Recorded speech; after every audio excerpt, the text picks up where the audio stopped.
na wala na raw pong magbabalik sa Manila. What can you say about that? Peace be with you. Sa lahat ng hindi magtaksil! Traitor daw po kayo. Basta for the meantime, we're very happy.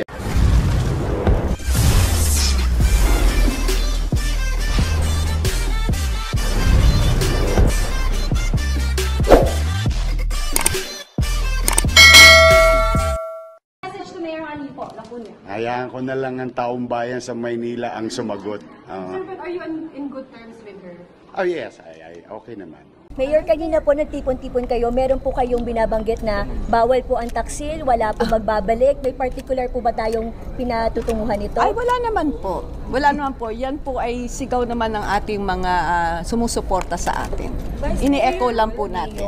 Sir, how will you respond dun sa statement Sure. niya na nasaktan daw siya dun sa decision ninyo na tumakbo kayo for mayor? Well, hindi mo naman siya masisisi, pero mas nasaktan siguro yung taong bayan because of the expectations on a premise, whatever we have done together as a team, as a group, they will continue. Sa lahat ng hindi magtaksil! Maraming salamat po sa inyo! Hindi natin kayo iiwan! Siyempre, siguro na frustrate ang taong bayan o anong tawag dyan? In a way. I don't want to use words as much as possible kasi mahal ko nga yung mga yan eh. But then again, alam mo yung pagkakaibigan, pamilya,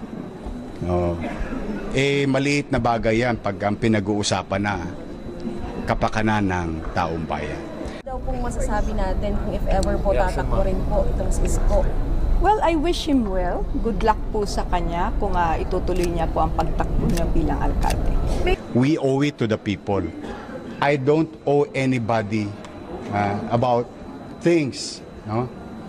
Kung ang pag-uusapan, paano pagmamalasakitan ng tao. I owe it to the people. We, not only me, but I think everyone who will go and join public office. Mayor, sinabi niyo before, you felt betrayed. Yes. Have you tried reaching out to Mayor Isko? We've talked once po, but we never talked again. Kailan pa po When yun, was Mayor? this, ma'am? That was, I think August pa ho. August. That was the last time po na Ano nakapag-usap. yung pinag-usapan niya nun? Ay, nagpaalam lang po siya na binabalak po niyan tumakbo. And your reaction nung sinabi niya po sa inyo? Ay, wala naman po akong reaction. I think it's high time na kausapin si ate. Kinausap naman namin siya, ako personally. Kaharap yung kanyang may bahay na department head ng Manila Health Department. And I respectfully ask Ate Honey na kako nananawagan yung taong bayan, ayaw ko naman magbingi-bingihan. Baka ate, pwede akong bumalik sa pagka-mayor. And swiftly, she answered, no, I'm running for re-election. And, siyempre, ayoko naman siyempre, nakaupo naman siya. Siya yung nakaupo. Karapatan naman din niya yun. So, what I did is kiss her and said goodbye and hug Doc Pox. Kasi alam mo, ito mahal na mahal ko yung mga yan, sa totoo lang. Mahal, dahil kay Danny Lacuna. Nakikiusap naman ako sa kanila, baka naman po pwede, sa ibang paraan naman ako tumanaw ng utang na loob. Dahil may utang na loob din naman ako sa taong bayan. Now, yung hinaing nila, yung sigaw nila, ito yung aming pasya today. Tinugong ko lang yung panawagan ng tao. Siyempre po, iniisip ko muna ano ho mga kadahilanan kung bakit po siya babalik.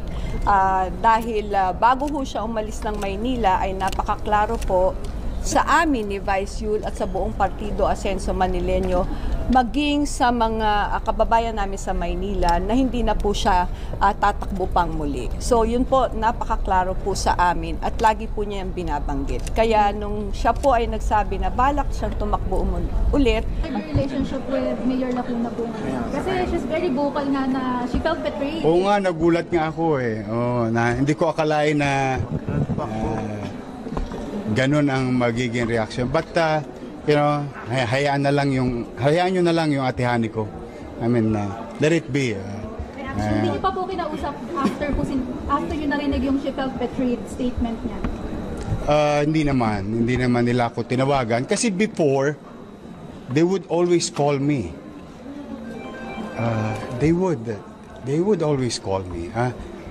Last year, they would invite me, ask me, and try to share ideas. But more than a year now. Anong tawag doon? Anong tawag sa Ginos ba yun tawag doon? Ginos kayo? Ayun. Hindi ko alam parang ganun lang. Hindi ko lang alam yun yung tamang termino, but that is literal application. Ang amin pong local party, ang Asenso Manileño, ay binuo po namin yan. Nagsimula kami, 7 lamang po kami. At nabuo po namin yung buong partido namin na magkakasama. At itinuring po namin ang isa't isa bilang pamilya. Kaya it is very unfortunate na kung magdedesisyon siya na itutuloy niya po na lumaban po. Dahil marami po talagang nalungkot dahil kaya nga nasabi namin, wala naman po kami hindi napagkasunduan. Lahat naman po ng mga pangarap namin, iisa lang ang tungo for a magnificent Manila.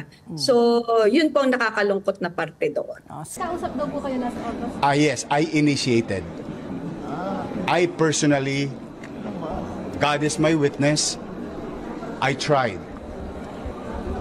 and initiated first yung talk. But it took a while for them to give me a schedule. But it happened. It happened naman.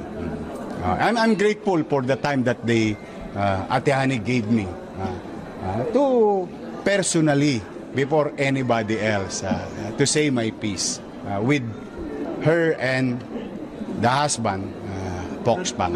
Ilang beses na din po niyang binanggit at sinabi na wala ho siyang plano bumalik sa Maynila. It's very unfortunate na tila ba nagbago po ang kanyang isip. Sure. Viral yung chance interview namin kay Lacuna, which is pasigaw niyang sinabi na huwag ka nang bumalik. Ano kung masasabi niyo? Pabayaan natin, intindihin na lang natin yung ate ko. Siguro lang yun, yung bugso ng damdamin. Kasi sa akin naman, immaterial yung mga ganyang bagay. Ayokong pangunahan yung desisyon ng taong bayan. Siyempre po napag-isip kami, ano ho ba ang tunay na dahilan bakit siya babalik?